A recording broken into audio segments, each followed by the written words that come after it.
श्री राम जय जय राम। जय जय विघ्न हरण हनुमान। बोलिए श्री हनुमान जी महाराज की जय। सियावर रामचंद्र भगवान की जय। वर्णानामर्थ संघानां रसानां छन्दसामपि मंगलानां च कर्तारौ वंदे वाणी विनायको। जो सुमिरत सिद्धि होय गणनायक करिवर बदन। करऊ अनुग्रह सोय बुद्धि राशि शुभ गुण सदन।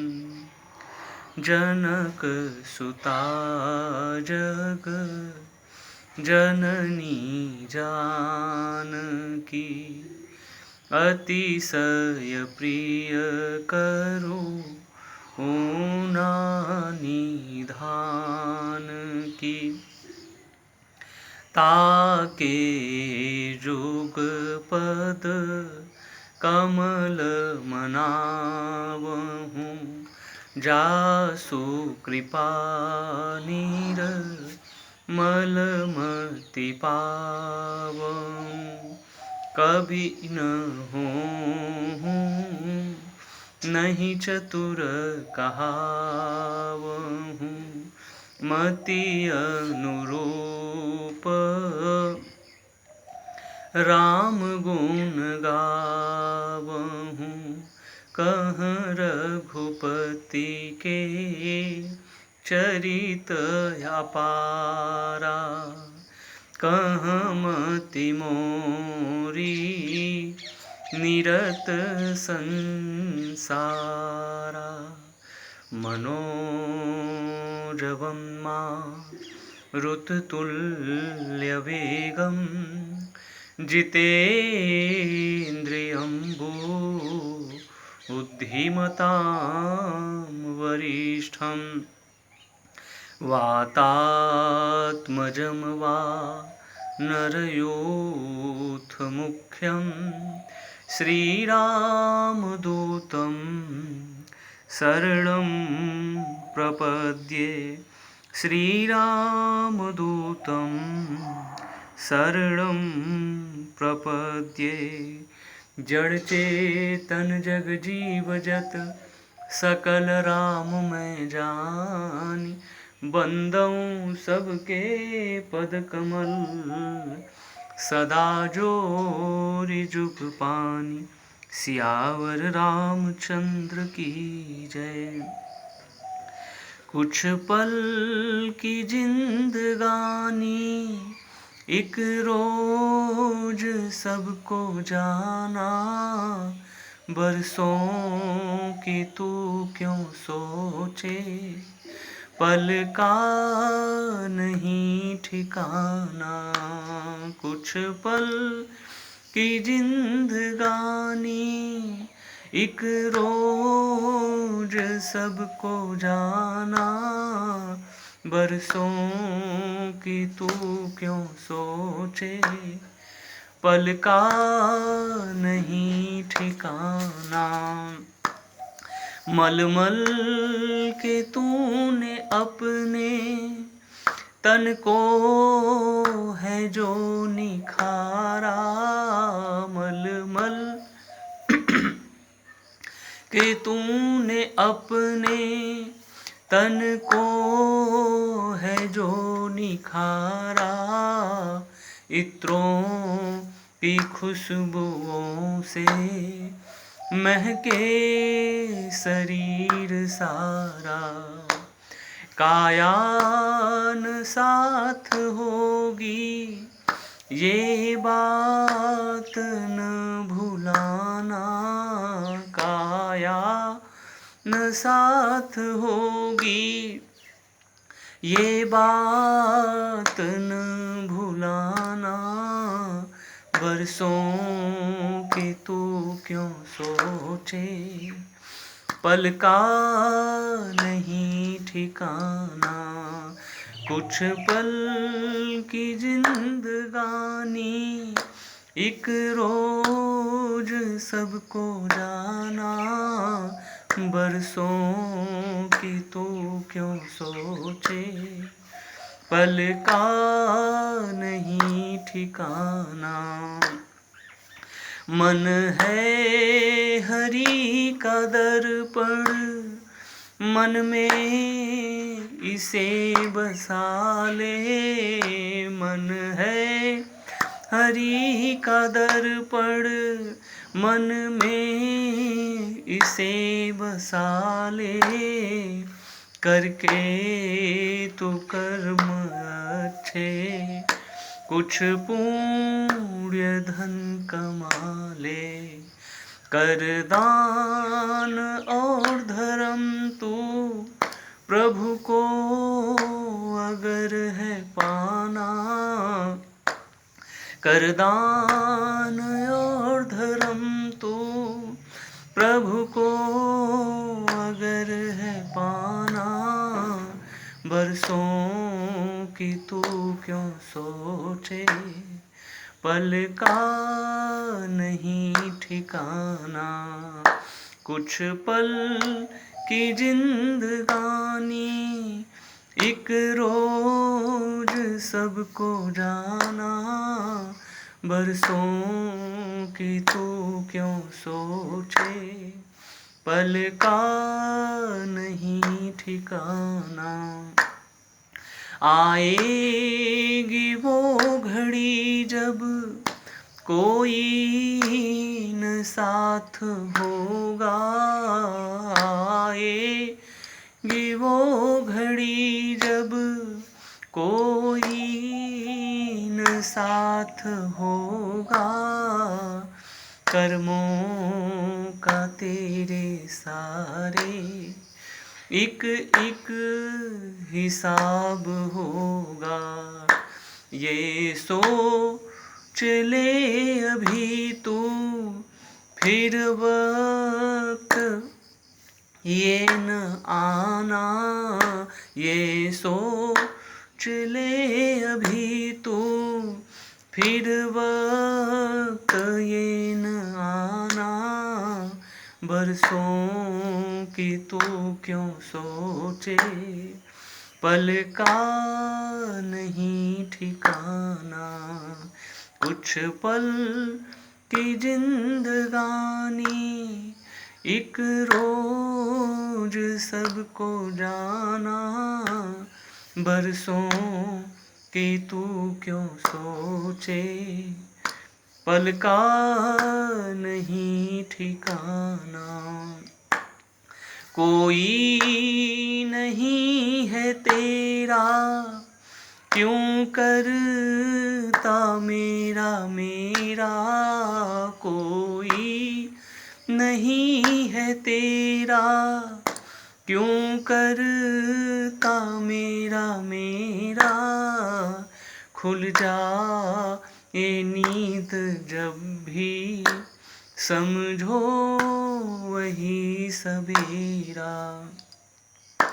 हर भोर की किरण संग, प्रभु का भजन तो गाना।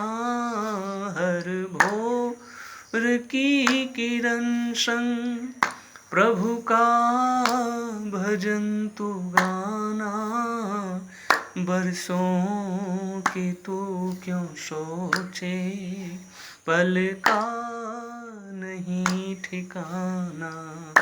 कुछ पल की जिंदगानी, एक रोज सबको जाना।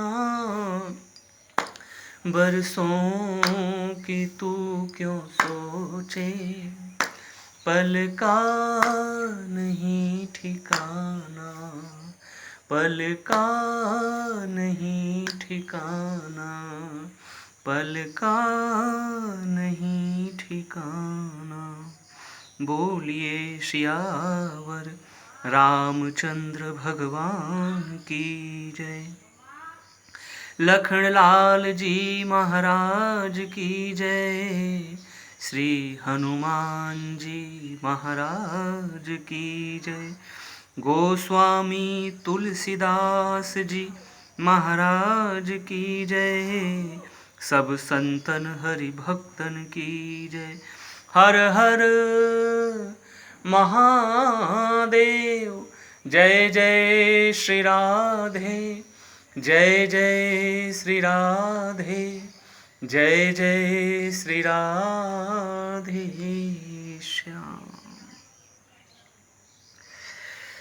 परिपूर्णतम परात्पर आनंद कंद श्रीमदकारण करुणा वरुणालय अखिल ब्रह्मांड नायक मर्यादा पुरुषोत्तम दशरथ नंदन भगवान श्री राघवेंद्र की असीम अनुकंपा से मुझे मंगल मूर्ति संत बलवंत हनुमंत लाल जी महाराज के श्री चरण कमलों में बैठकर भगवान श्री राम के अनन्य उपासक, अनन्य प्रेमी, हम सबके आदर्श, हम सबके प्रेरक भक्त शिरोमणि भैया भरत के परम पावन प्रसंग को उन्हीं के आशीर्वाद, कृपा, प्रेरणा से उन्हें गाने का, उन्हें समझने का दिव्यतम स्वर्ण अवसर प्राप्त हुआ। इस कथा के मूल में जिनकी कृपा है उन श्री सीताराम भगवान के श्री चरण कमलों में नमन, वंदन, अभिनंदन, प्रणाम। आइए हम और आप बड़ी श्रद्धा, भक्ति और भाव के साथ भैया भरत के परम पावन प्रसंग को श्रवण करें। बोलिए भरत लाल जी महाराज की जय। सुनहु लखन भल भरत सरीसा, सुनहु लखन भल भरत सरीसा, विधि प्रपंच मह सुनान दीसा, विधि प्रपंच मह सुनान दीसा, लखन तुम्हार शपथ पीतुआना, लखन तुम्हार शपथ पीतुआना, सुचि सुबंधु नहीं भरत समाना, सुचि सुबंधु नहीं भरत समाना, भरत अमित मही इमा सुनु रानी, भरत अमित मही इमा सुनु रानी, जानहि राम न सकहीं बखानी, हाँ जानहि राम न सकहीं बखानी, सो मैं कुमति कहूँ के ही भांति, सो मैं कुमति कहूँ के ही भांति, बाज सुराग की गांडर ताती, हाँ बाज सुराग की गांडर ताती। बोलिए भरत लाल जी महाराज की जय। सियावर रामचंद्र भगवान की जय। भरत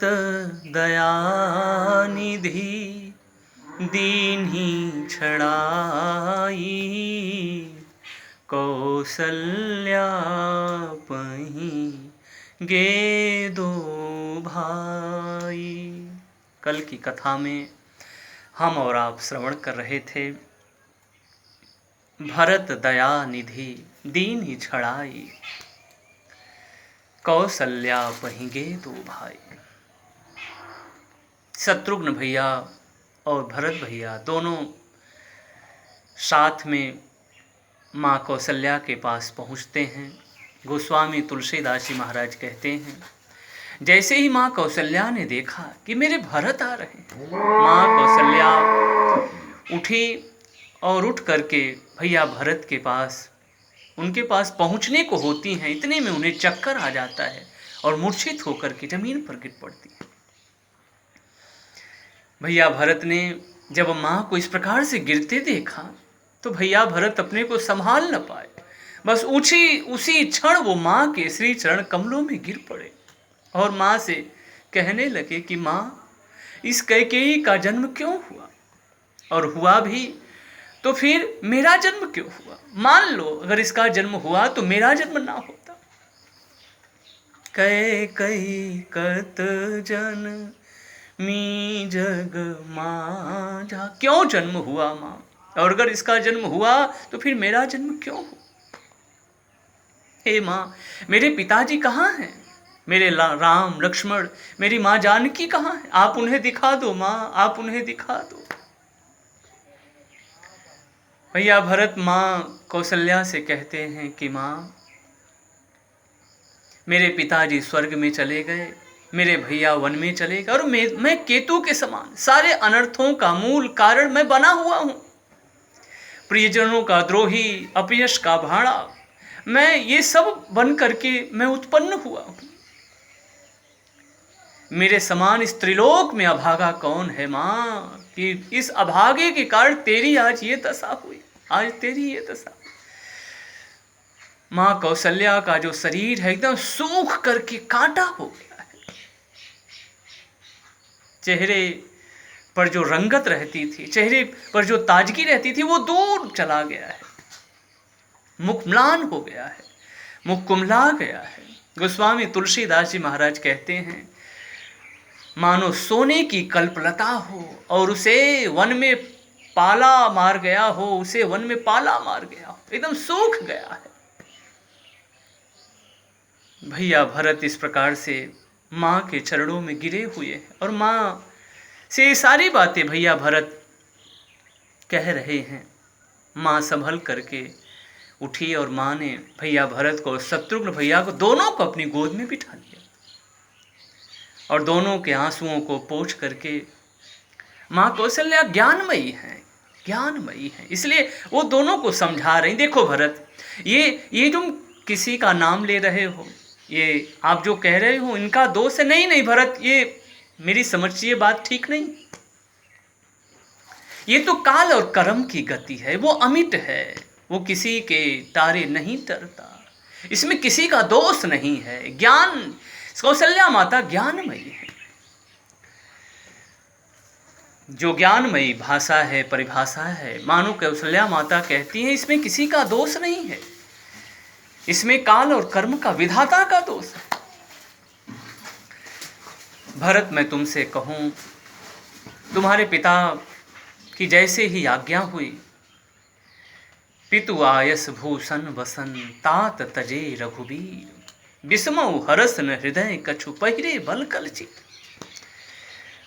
बलकर वस्त्राभूषणों को धारण कर लिया भगवान ने और तुरंत पिताजी को वंदन करते हुए चल पड़े। और जैसे ही जाने लगे, सीता माता वो भी उनके साथ चल पड़ी और लक्ष्मण भैया उनके साथ चले गए। और मैं भरत, मैं तुमसे अपने स्नेह को आज मैं कहते हुए मुझे लज्जा आ रही है। हाँ, मैं सराहना करूं महाराज की, सचमुच में उन्होंने जीने और मरने का फल पाया, लेकिन मेरा हृदय इतना कठोर है, मुझे अपने स्नेह पर लज्जा आ रही है कि मैं राम की माता हूँ। राम मेरी आंखों से चलेगा और मेरा हृदय बना हुआ है, मेरा ये शरीर बना हुआ है।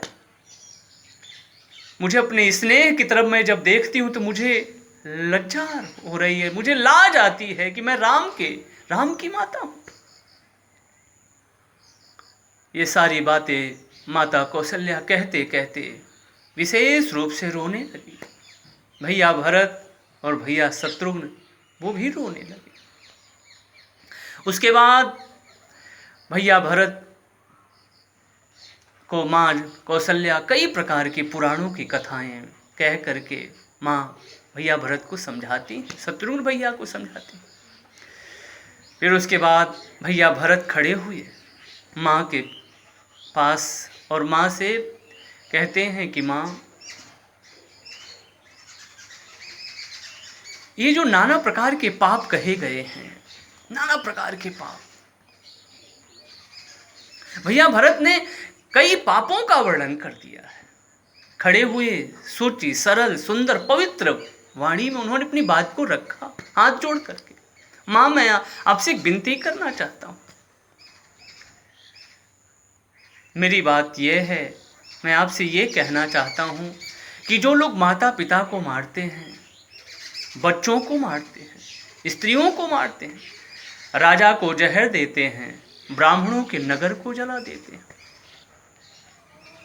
जो पाप उनको लगता है, यदि इस कार्य में मेरी सम्मति रही हो, यदि मानो भैया भरत का कहना है कि मैंने भी चाह की हो, मेरे मन में कहीं ये मनसा मेरे मन में रही हो कि काश मुझे ये अयोध्या का राज्य मिल जाता, कहीं पर भी थोड़ी सी भी मेरे मन में यदि इस बात की मनसा रही हो माँ, तो ये सब जो पाप जो लोग करते हैं वो पाप मुझे मिले। जो लोग माता पिता बच्चों स्त्रियों राजा को जो जहर देते हैं, ब्राह्मणों की जो नगर को जला देते हैं, जो पाप उनको मिलना चाहिए वो पाप मुझे मिले।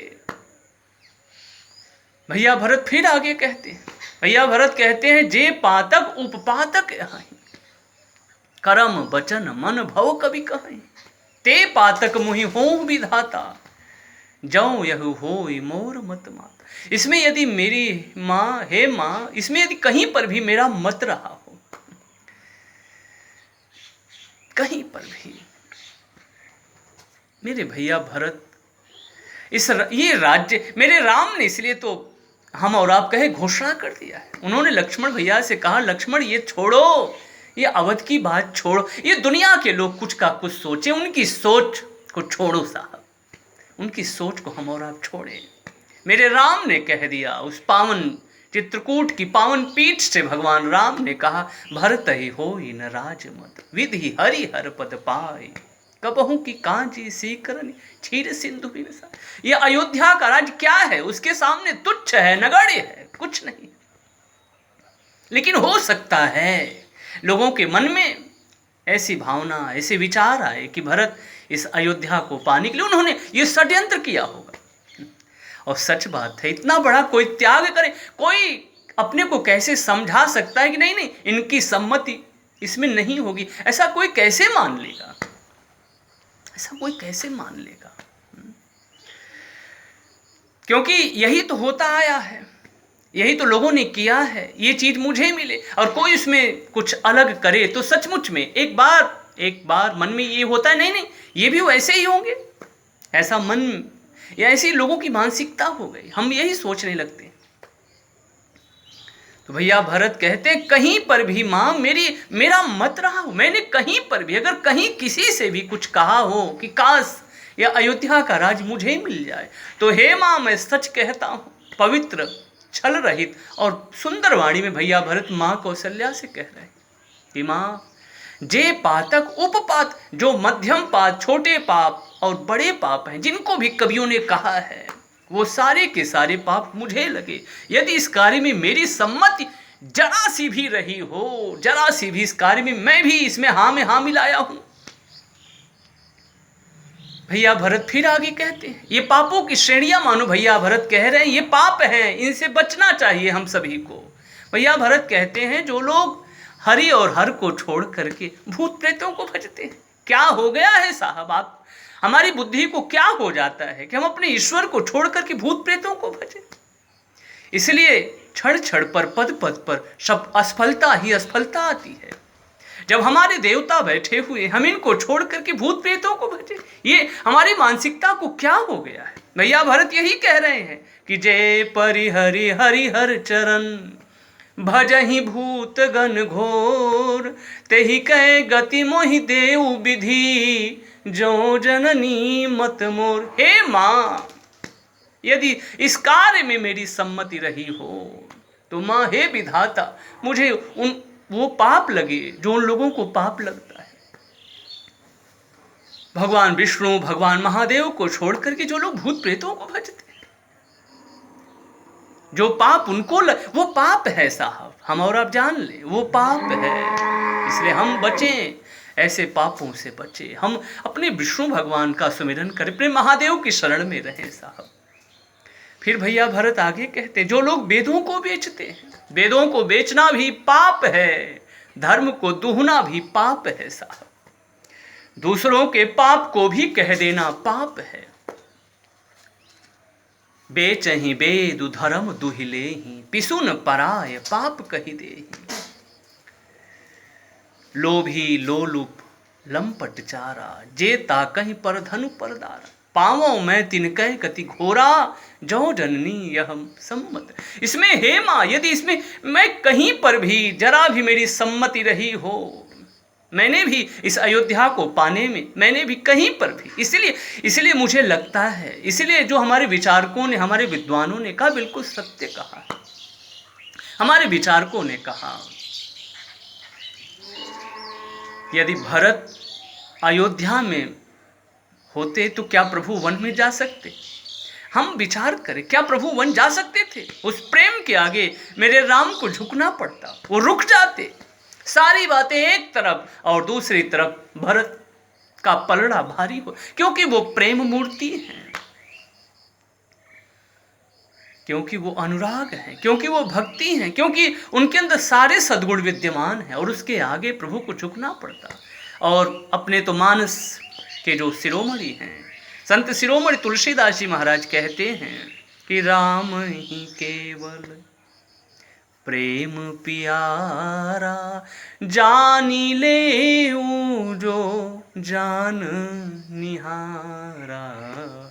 जहाँ दूधों का खजाना है, दूध दही घी सब चीज़ों का खजाना, लेकिन मेरे माधव मोहन मुकुंद मुरारी, गोपियाँ जो हैं कहती हैं आपको मैं दूध दही दूंगी, मक्खन दूंगी, लेकिन आपको थोड़ा नाचना पड़ेगा। और हम और आप देखें, कन्हैया अपने थोड़ा सा माखन पाने के लिए, हाँ, जिनके पास भंडार, लेकिन यही तो है साहब प्रेम, यही तो प्रेम है। इसलिए हमारे कवियों ने कहा कि छछिया भरी छाछ पे नाचना, और मेरे गोविंद नाचते हैं साहब। ये प्रेम नहीं तो और क्या है, ये प्रेम नहीं तो और क्या है। तो भैया भरत होते तो प्रभु कभी न जाते वन, कभी। इसलिए मानो कुछ ऐसी योजना बनी होगी कि बस इसी बीच में काम हो जाए, वरना भैया भरत हो रहेंगे तो मैं जा नहीं पाऊंगा, और मैं कई कार्यों के लिए जो आया हूँ फिर वो रह जाएंगे, अधूरे रह जाएंगे। इसलिए मुझे जाना होगा, और एक बहुत गहरा समुद्र है, उसे प्रकट भी करना है, और जब तक मैं जाऊंगा नहीं तब तक वो गहरा समुद्र प्रकट नहीं होगा। इसलिए मुझे जाना होगा। भरत रूपी समुद्र का मुझे मंथन कर, वो देवताओं के लिए और अच्छे लोगों के लिए, साधुओं के लिए, उस चरित्र का मंथन होना बहुत जरूरी है, क्योंकि वो हम सबके प्रेरक हैं। भरत भैया हमारे प्रेरणा के स्रोत हैं, उनसे हमें बहुत कुछ मिलेगा। तो इस प्रकार से भैया भरत अपनी बात को आगे कहते हैं कि माँ, जो लोग लोभी हैं, लोलूप हैं, लंपट चारा, जे ताकहि पर धन, जो दूसरे के धन की तरफ देखते हैं, परदार, दूसरे की स्त्रियों की तरफ देखते हैं, पावों में तिनकै कति घोरा, मुझे घोर वो पाप मिले यदि इस कार्य में मेरी सम्मति रही हो। फिर भैया भरत आगे बढ़े, फिर कहते हैं, जे नहीं साधु संग अनुरागे, जिसका साधु संग में कोई प्रेम नहीं, साधु संग में प्रेम होना चाहिए। मानो नहीं है तो वहां पर भी मानो प्रकार का पाप हमारे जीवन में घटित हो रहा है, मानो हमसे पाप हो रहा है। जे नहीं साधु संग अनुरागे, परमार्थ पथ, जो परमार्थ पथ के पथिक नहीं हैं, जो अभागे हैं। जे न भजहि हरि नर तनु पाई, जिनहि न हरि हर सुजस सोहाई। जो भगवान ने ये मानव का अनमोल चोला दिया है, शरीर दिया है, इस शरीर को पा करके जो भगवान का भजन नहीं करते, हे माँ, जो पाप उनको लगता है वो पाप मुझे लगे, अगर इस कार्य में मेरी जरा भी सम्मति रही हो, जरा भी मनसा मेरी रही हो। भैया भरत ने जब अपनी बातों को पूरा किया तो माँ कौशल्या ने भैया भरत का सम्मान किया और हृदय से लगा लिया और भैया भरत से बोली, अरे भरत, संसार साक्षी है, गवाह है, सब जानते हैं आप राम के प्रेमी हो, राम आपके प्रेमी, दुनिया जानती है। भरत, एक बात मैं आपसे कहना चाहती हूं, ये संसार की कुछ चीजें ऐसी हैं जो कभी बदलती नहीं, कभी नहीं बदलती। अब ये जो चंद्रमा है, क्या चंद्रमा में से हम और आप देखें जो अमृत की वर्षा करता है, क्या वो कभी आग गिरा सकता है? नहीं, असंभव। लेकिन वो असंभव भी संभव हो सकता है, ऐसा हो सकता है भविष्य में कभी ऐसी घटना घट जाए कि चंद्रमा में से अग्नि गिरने लगे। ऐसा होगा नहीं, लेकिन हो सकता है। जो चीजें संभव नहीं हैं वो चीजें भी संभव हो जाए। लेकिन भरत, मैं पूरे दावे और पूरे विश्वास के साथ कहती हूं, तुम राम ही प्रतिकूल न हो। मैं जानती हूं तुम राम के कभी प्रतिकूल नहीं हो सकते, कभी नहीं जा सकते। भगवान राम और भैया भरत की अद्भुत बातें हैं, हारे हूं खेल जिताऊं ही मोही। इसलिए मां कहती हैं, विधु विष चवै स्त्रवै हिमुआगी। हो सकता है कभी ये जो चंद्रमा है इसमें से विष गिरने लगे, विष की वर्षा होने लगे, जो अमृत की वर्षा करता अपोजिट हो जाए, विष की वर्षा करने लगे। ऐसा होगा नहीं, लेकिन हो सकता है। उसके साथ साथ आगे मां कहती है कि विधु विष चवै स्त्रवै हिमुआगी। हिम जो पाला है, जो जहां पर हम और आप जानते हैं उसका स्वरूप ही ठंड का है, लेकिन वो जो उसका स्वरूप ठंड का है, हो सकता है उसमें से अग्नि गिरने लगे। ऐसा कैसे संभव है? पाला में से अग्नि कैसे? लेकिन हो सकता है। जो पाला है, जो ठंड है, जो बर्फ है, उसमें से हो सकता है अग्नि गिरने लगे। असंभव भी संभव हो जाए, लेकिन तुम राम ही, मैं पूरे दावे और पूरे विश्वास के साथ कहती हूँ। और कई बातों को मां ने कहा, हो सकता है किसी के पास ज्ञान हो जाए फिर भी उसका भ्रम न मिटे। वैसे ज्ञान किसी के पास हो जाता है तो उसका भ्रम, अविवेक सब दूर हो जाता है, संशय, सारी चीजें, ये जितने भी अविवेक, संशय, ये जितनी भी चीजें हैं, जब व्यक्ति के जीवन में ज्ञान हो जाता है तो ये सारी चीजें दूर हो जाती है, उसको एक सहज ज्ञान हो जाता है। भगवान कृष्ण कहते हैं भक्तराज अर्जुन से कि नहीं ज्ञानेन सदृशम पवित्रमीह विद्यते। ज्ञान के समान तो पवित्र करने वाला कुछ है ही नहीं। लेकिन हो सकता है भरत कि किसी के पास ज्ञान हो जाए लेकिन फिर भी उसका भ्रम न मिटे। ऐसा कैसे संभव है? लेकिन हो सकता है। लेकिन फिर भरत मैं कहूं, आप राम के कभी प्रतिकूल नहीं जा सकते, नहीं जा सकते। ऐसा कह करके माता कौशल्या भैया भरत को और भैया शत्रुघ्न को हृदय से लगा करके रोने लगी, विलाप करने लगी। भैया भरत भी और भैया शत्रुघ्न भी, वो भी विलाप करने लगे। रोते रोते रात्रि की बेला बीत गई, सुबह की बेला हुई है। वामदेव भगवान और भगवान वशिष्ठ पहुँचे हैं और उन्होंने कहा, भरत अब वो कार्य करो जो आपको करना चाहिए। ये समय है साहब, बीती ताहि विशारदे आगे की सुध। अब आगे जो हमारा समय कह रहा है वो कार्य आप करिए। भैया भरत उठे हैं गुरुदेव की आज्ञा को सिरोधार्य करके और माँ सरयू के तट पर इतनी भव्याति भव्य, दिव्याति दिव्य, इतनी सुंदर चिता सजाई जाने लगी चंदन की दिव्याति दिव्य लकड़ियों से कि ऐसा लग रहा है उस चिता को देख करके कि मानो महाराज दशरथ इसी ये जो चिता है ना, इसी की मानो इतनी सुंदर ये सीढ़ियां बन गई हैं, किसी सीढ़ियों पर चढ़ते हुए महाराज दशरथ स्वर्ग को चले जाएंगे। और उसके बाद ये जो दिव्य कार्य है वो संपन्न हुआ। महाराज दशरथ की जब अंत्येष्टि क्रिया होने को आई तो जो माताएं हैं वो भी आगे बढ़ी सती होने को। भैया भरत ने सभी माताओं के चरणों को पकड़ लिया। अरे नहीं माँ, मुझे भी तो कुछ आधार चाहिए, मुझे भी तो कुछ अवलंब चाहिए। सभी तो चले गए, मेरे लिए आप हो आधार। और फिर मानो भैया भरत कहते हैं कि माँ आप थोड़ा विश्वास रखिए, थोड़ी प्रतीक्षा करिए, मेरे राम फिर 14 वर्षों के बाद आएंगे, उनको देखने के लिए, उन्हें फिर से उनसे मिलने के लिए, उनका स्वागत करने के लिए आपको रहना होगा। नहीं नहीं माँ आप लोग। तो माँ को जब इस प्रकार से भैया भरत ने रोका है, विनम्र प्रार्थना किया है, तो सभी माताएं रुक गई और दिव्याति दिव्य और बहुत ही सुंदर ढंग से दिव्य रूप से अंत्येष्टि क्रिया संपन्न हुई।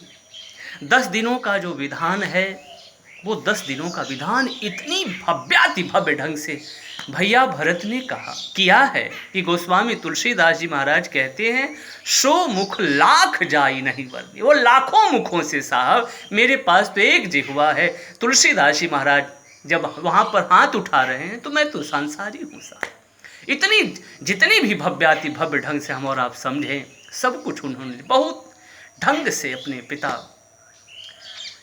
की जो अंत्येष्टि क्रिया के बाद जो क्रियाएं की जाती हैं, जिसका विधान हमारे शास्त्रों में, हमारे वेदों में वर्णन है, उसका दिव्याति दिव्य रूप से, उसका दिव्य रूप से उन्होंने उसका पालन किया है। गोस्वामी तुलसीदास जी महाराज कहते हैं, सिंहासन भूषण बसन अन्न धरन धन धाम, दिए भरत लहि भूमि सुर भे परिपूर्ण काम। इतना दिया कि सभी लोग परिपूर्ण खो गए। यानी अब किसी को कुछ भी पाने की, कुछ भी चाह, किसी के मन में किसी भी चीज की चाह की इच्छा न रहे। सभी तृप्त हुए, सभी आनंदित हुए। भैया भरत को मानो सब ने अपनी तरफ से ढेरों आशीष दिया। सभी विदा हुए, समय बीतने लगा। इसी बीच में एक दिन कुलगुरु वशिष्ठ भगवान ने सुंदर घड़ी, सुंदर नक्षत्र समय शोध करके वो पहुंच रहे हैं राज दरबार में, और वहाँ पर सभी लोग उपस्थित हो रहे हैं। माताएं भी बैठी हैं, मंत्रीगण, महाजन सभी लोग बैठ रहे हैं। और भैया भरत को और शत्रुघ्न भैया को भी कुलगुरु वशिष्ठ भगवान ने बुलवाया है। भैया भरत अपने कुलगुरु वशिष्ठ भगवान के पास बैठे और उसके बगल में शत्रुघ्न भैया बैठे हैं। सबसे पहले माँ की कुटिल करनी का वर्णन करने लगे। फिर उसके बाद महाराज दशरथ की जो दिव्य महिमा है, जियन मरण फल दशरथ पावा, अंड अनेक अमल जस छावा। दिव्य रूप से उनकी दिव्य महिमा को गाया। भगवान श्री राम, लक्ष्मण भैया, सीता मैया, सबको अच्छी प्रकार से उन्होंने गाया है। और भगवान राम के जब सील स्नेह की बातें करने लगे तो कुलगुरु वशिष्ठ भगवान के भी आंखों में आंसू छलक आए। इसके बाद कुलगुरु वशिष्ठ भगवान भैया भरत से कहते हैं कि भरत, कुछ चीजें परमात्मा के हाथ में होती हैं, वहां पर किसी का वश नहीं चलता। सुनहु भरत भावी प्रबल, बिलखी कहयो मुनिनाथ, हानि लाभ जीवन मरण, जस अपजस विधि हाथ। ये सब विधाता के ही हाथ में है। हानि लाभ जीवन मरण जस अपजस, ये 6 चीजें मानो अप्रत्यक्ष रूप में मूकवाणी मानो भैया भरत की वो पूछ रही है कुलगुरु वशिष्ठ जी महाराज से कि गुरुदेव, आपके रहते हुए ये सारी घटना कैसे हो गई। मानो वो मूकवाणी पूछ रही है। तो उसी पर मानो कुलगुरु वशिष्ठ भगवान अपनी सफाई दे रहे हैं। भरत, मैं कुछ नहीं कर सकता। क्यों? क्योंकि ये विधाता के हाथ में है, और आप तो ब्रह्मा के पुत्र थे। सो गोसाई विधि गति जही छेकी, सकई को टारी टेक जो टेकी। आपने, आपके रहते हुए ये सारे कार्य हो गए। कम से कम आप चाहते तो रोक सकते थे। आपके पास तो बहुत बड़ी क्षमता है, शक्ति थी, फिर आप इस प्रकार से। तो मानो कुलगुरु वशिष्ठ भगवान कह रहे हैं कि भगवान, मैं क्या कर सकता था। ये 6 चीजें ईश्वर के हाथ में है, विधाता के हाथ में है, इसलिए मैं कुछ कर न पाया। भैया भरत को विशेष सोच के वश में देखा कुलगुरु वशिष्ठ भगवान ने। तो कुलगुरु वशिष्ठ भगवान जब देखते हैं कि भैया भरत विशेष सोच के वश में हैं, तो भैया भरत से कहते हैं, भरत सुनो मैं तुमको एक बात कहूं, सोच उसका करना चाहिए जो सोचने की श्रेणी में खड़ा होता हो, और जो सोचने की श्रेणी में खड़ा नहीं होता उसको हम क्यों, उसको लेकर के हमें सोच नहीं करना चाहिए, उसे हम क्यों सोचें। वो सोचनी जब नहीं है। और आपके जो पिता हैं, भयऊ न अहई न अब हो निहारा, भूप भरत जस पिता तुम्हारा, भूप भरत। हे भरत, तुम जिस अपने पिता को लेकर के सोच में पड़े हो ना, मैं तुम्हें कहूं, तुम्हारे पिता की तरह ना तो हुआ है और ना तो अब कोई होगा। तुम्हारे जैसा पुत्र, भगवान राम के जैसा कोई जिसका पुत्र हो, लक्ष्मण सरीखा पुत्र हो, शत्रुघ्न भैया जी जैसे जिसके पुत्र हो, उस पिता के सौभाग्य उसका वर्णन कौन गा सकता है। इसलिए भरत मैं तुमसे यही कहूं कि भयऊ न अहई न अब हो निहारा, भूप भरत जस पिता तुम्हारा। तुम्हारे पिता के समान ना तो कोई है और ना तो कोई होगा। भगवान कृष्ण श्रीमद् भगवत गीता में भक्तराज अर्जुन से कहते हैं, अर्जुन तुम किसको लेकर के सोच कर रहे हो, किसको लेकर के? ये जो आप कह रहे हो ये मेरे पितामह हैं, ये मेरे माता के समान, ये मेरे पिता के समान, ये ससुर के ये सभी मेरे संबंधी हैं, ये सभी मेरे संबंधी हैं। और आप ये जो संबंधी हैं इनको लेकर के आपके मन में एक सोच हो गया है। मेरे माता की ये संबंधी ये हैं, आपको ये कई बातें जो हैं आपको परेशान कर रहे हैं। लेकिन मैं आपको एक बात कहूं तो भगवान कृष्ण बहुत प्यारी बातें कहते हैं कि असोच्यानन वसोचस्तु प्रज्ञावादाश्च भाष्ये गता सूंश्च नानु सोचन्ति पंडिता। अर्जुन मैं तुम्हें एक बात कहूं, आपकी बातें तो ऐसे बहुत प्यारी हैं, आपकी बातें पंडितों की तरह है। पंडित का मतलब जो बहुत ज्ञानी हो, बहुत ये सम्मानवाचक शब्द है। इस पंडित शब्द का हम और आप देखेंगे प्रयोग श्री मानस जी में भी आया है और श्रीमद् भगवत गीता में भी आया है। पंडित का मतलब जो बहुत ज्ञानी हो साहब, वही पंडित है। वो पंडित है जो बहुत जो ज्ञान की गहराई में उतरा हो, जो ज्ञान की गहराई में उतरा हो। भगवान शिव कहते हैं, हे उमा मैं आपको कहूं, उमा राम गुण गूढ़ पंडित मुनि पावहि बिरति, पावहि मोह विमूढ़, जे हरि विमुख न धर्म रति। मेरे राम को वही समझ सकता है जो पंडित हो, जो ज्ञानी हो, जो पहुंचा हुआ हो। तो भगवान माधव मोहन मुकुंद मुरारी कह रहे हैं आपकी बातें तो पंडितों की तरह है, लेकिन आप सोच रहे हो ये संबंधियों को लेकर के आप सोच रहे हो कि इनसे मैं युद्ध कैसे करूं। अर्जुन मैं तुम्हें एक बात कहूं, जो पंडित होते हैं, जो ज्ञानी होते हैं ना, वो जिनके प्राण चले गए हैं और जिनके प्राण नहीं गए हैं उनके लिए वो सोच नहीं करते। सिर्फ भगवान ने इतना ही कहा। मानस और गीता को हम मिला करके देखें तो चीज वही हमें और आप, मानो उसमें और सरल रूप में हम और आप इस गीता जी को और सरल रूप में मानस के माध्यम से समझ सकते हैं। तो अब यहाँ पर ये जो प्रसंग जुड़ रहा है, इस प्रसंग के माध्यम से हम और आप ये कहें कि कुलगुरु वशिष्ठ भगवान पूरा, यदि हम और आप कहें ऊपर से लेकर के वो नीचे तक सभी को उन्होंने कह दिया कौन प्राणी सोचने की श्रेणी में आते हैं और कौन प्राणी सोचने की श्रेणी में नहीं आते। कुलगुरु वशिष्ठ भगवान ने कहा, देखो भरत मैं तुम्हें कहता हूं किसका सोच करना चाहिए और किसका सोच नहीं करना चाहिए। ये जो तुम इतने सोच में डूबे हो ना, तुम्हें अपने पिता को लेकर के सोच नहीं करना चाहिए। यहाँ पर मेरे मन में एक बात आ रही है कि मानो भैया भरत की सोच में डूबे हैं, अपने कुलगुरु वशिष्ठ भगवान क्या जाने साहब। तो वो तो ऊपर ऊपर से अभी तक समझ रहे हैं कि अपने पिता को लेकर के, लोग समझ नहीं पा रहे हैं कि भरत भैया का ये सोच किसके लिए है। तो कुलगुरु वशिष्ठ भगवान कहते हैं, देखो भरत, मैं सबसे पहले कहूँ आपसे, सबसे पहले उस विप्र का सोच करना चाहिए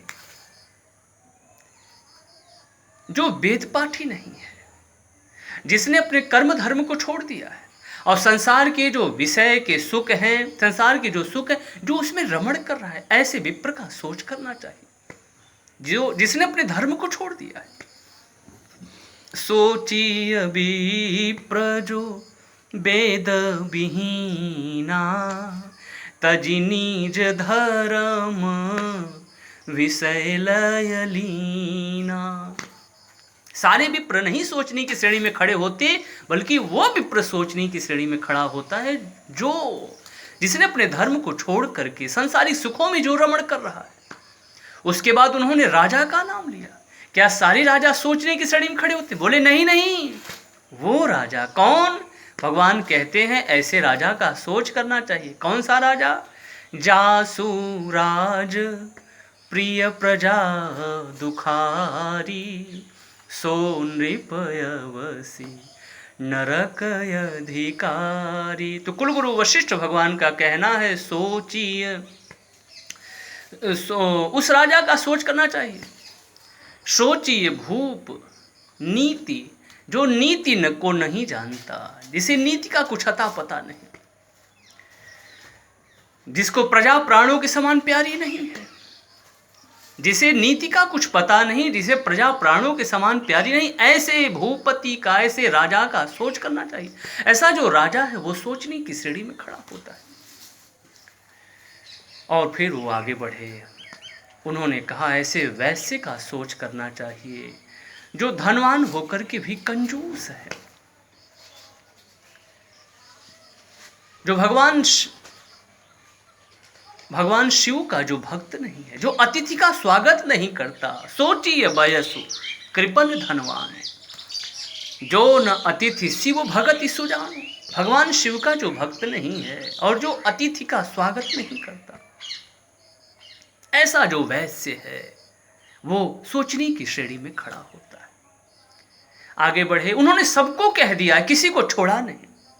उन्होंने कहा कि फिर ऐसी नारी सोचने की श्रेणी में खड़ी होती है जो पति को छलने वाली हो। सोची पुनी पति वंचक नारी, कुटिल कलह प्रिय इच्छाचारी। फिर उसके बाद आगे बढ़े, उन्होंने कहा ऐसा शूद्र सोचने की श्रेणी में खड़ा होता है जो बहुत मुखर है, जो बहुत वाचाल है और जो अपने ज्ञान का गुमान रखने वाला है। ऐसा शूद्र सोचने की श्रेणी में खड़ा होता है। ऐसा जति यति सन्यासी सोचने की श्रेणी में वो भी खड़े होते हैं कि जिन्होंने गृह संसार से, मानो अपने परिवार से तो संन्यास ले लिया, लेकिन जो प्रपंचों में रमण कर रहे हैं। सोचिए जति प्रपंच रत विगत विवेक विराग, जिसमें ना तो विवेक ही है और ना तो वैराग्य ही है। कुलगुरु वशिष्ठ भगवान कहते हैं ऐसे गृहस्थ का सोच करना चाहिए जिसने अपने कर्म पथ का त्याग कर दिया है। हम और आप कहें, गृहस्थ का दूसरा नाम ही कर्म है, दूसरा नाम मुझे लगता है।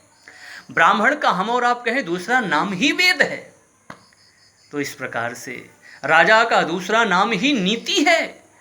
तो ये जो बातें कुलगुरु वशिष्ठ भगवान कह रहे हैं, ये बहुत, जिसे हम और आप कहें, बहुत दिव्य और बहुत अलौकिक बातें कह रहे हैं कि सोचिए गृही जो मोह बस करई कर्म पथ त्याग, सोचिए जति प्रपंच रत विगत विवेक विराग।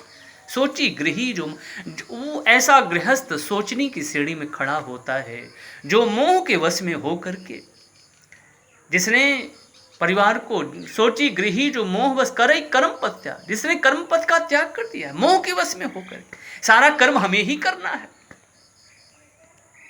एक बार एक गृहस्थ के घर पर भगवान बुद्ध पहुंचे, तो भगवान बुद्ध से वो जो गृहस्थ था वो चिढ़ गए, ये साधु लोग चले जाते हैं। उन्होंने कहा भगवान आप खेती किया करो। भगवान बुद्ध ने कहा भगवान मैं भी खेती करता हूं। तो सबका अपना अपना क्षेत्र है, ये 4 जो आश्रम बने हुए हैं ना, सबका अपना अपना क्षेत्र है साहब।